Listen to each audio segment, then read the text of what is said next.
Hi friends, આજની recipe છે એ આપણી એકદમ સરસ ગુજરાતી થેપલાની છે. અને અમે લોકો ગુજરાતી લોકો થેપલા કઈ રીતે બનાવીએ એ પૂરી મેથડ આપી છે. જો ગમે તો શેર કરી દેજો અને ચેનલ ઉપર નવા હોય તો સબસ્ક્રાઈબ પણ કરી લેજો.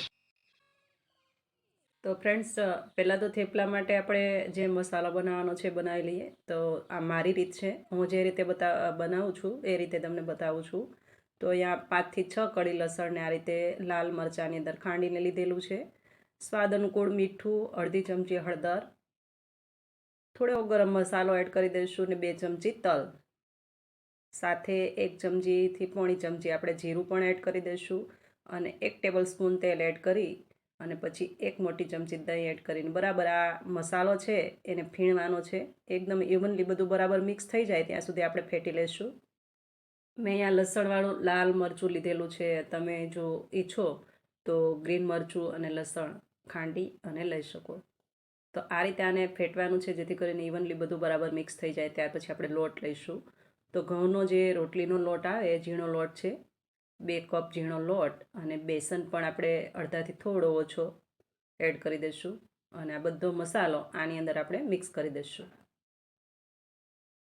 હવે આ લોટ છે બધું બરાબર આપણે મિક્સ કરી દઈશું અને સાથે મેથી.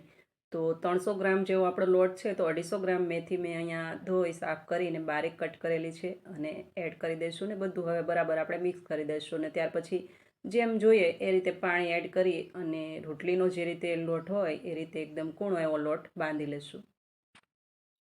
ત્યાર પછી આપણે જે આ લોટ છે એ બંધાઈ ગયા પછી ચૂલો સળગાવી દઈશું, કારણ કે આપણે જે થેપલા છે એકદમ ગાંઠી રીતે ચૂલા પર બનાવીશું. તો આ રીતે આપણો લોટ છે એ બંધાઈ ગયો છે.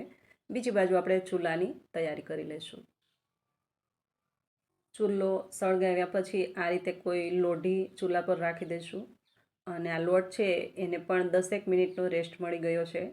હવે જો લોટ લઈ સાથે આ રીતે પણ વણી શકો અને જો તમે તેલ લેતા હોય તો પાટલી પર તેલ લગાવી અને એ રીતે પણ વણી શકો. અને લોટ અહીંયા મેં ઢીલો રાખ્યો છે જેથી કરીને જે આપણું થેપલું છે એકદમ કૂણવટાવાળું બનશે. તો આ રીતે પહેલાં તો આપણે લોઢી પર થોડું એવું તેલ લગાડી અને પછીથી આ થેપલું મૂકી દઈશું અને ત્યાર પછી ઉપરથી આજુબાજુથી તેલ લગાવતા જઈશું અને અલટ પલટ કરતા જઈશું.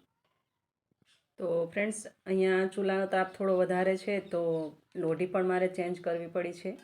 પહેલાં જે લોઢી હતી એ સામાન્ય આપણે જે રોટલી બનાવીએ એ જે આવે છે એ હતી, અને હવે જે છે એ આપણે ઢોસાની જે મારે ઓલ્ડ છે, જૂની નીકળી ગયેલી ચૂલા માટે એ મૂકી છે. કારણ કે આમાં થોડું ધીમે ધીમે પલટાવશો તો પણ એકદમ સરસ થશે અને પેલી જે તવી આવે છે એમાં થોડું દાજી જાય છે. એટલા માટે આપણે આ જે લોઢી છે એને ચેન્જ કરી દીધી છે.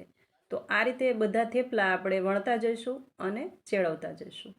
તો આ રીતે આપણા થેપલા બનીને તૈયાર થઈ જશે. ઘણી બધી આપણે રેસીપી ચૂલા પર હું બનાવું છું, પણ થેપલા ફર્સ્ટ વાર બનાવું છું અને લોટ પણ ઢીલો બાંધ્યો છે. તો સાથે સાથે વણવું અને સાથે સાથે ચેળવવું, એટલા માટે જે ફ્લેમ છે એકદમ મીડિયમ કરતાં પણ એકદમ ઓછી ફ્લેમ ચૂલે રાખવી પડે છે.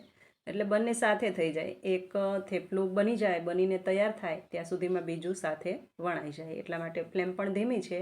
અને આ રીતે આપણે ઉપરથી તેલ એડ કરી દઈશું, પછી આજુબાજુથી તેલ એડ કરી તેલના થોડા ડ્રોપ્સ એડ કરી આ રીતે અલટ પલટ કરી અને થેપલું છે એને બરાબર શેકી લઈશું. તો એકદમ સરસ કૂણા થેપલા બને છે. અને ખાસ કરીને ગુજરાતીઓ ટ્રાવેલિંગમાં જાય ત્યારે થેપલા તો અવશ્ય હારે હોય જ છે.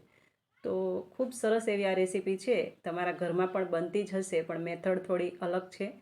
હવે તમે કઈ રીતે બનાવો છો એ કોમેન્ટ બોક્સમાં ચોક્કસથી જણાવજો. તો આ રીતે આપણે બધા જ થેપલા છે એ તૈયાર કરી લીધા છે અને આશરે 4 વાગે રેસીપી સ્ટાર્ટ કરી હતી અને સાંજના 6 આજુબાજુનો ટાઈમ થઈ ગયો છે. તો ફરી પાછા આપણે મળતા રહીશું આવી જ અવનવી રેસીપી સાથે. ત્યાં સુધી આવજો. Thank you for watching.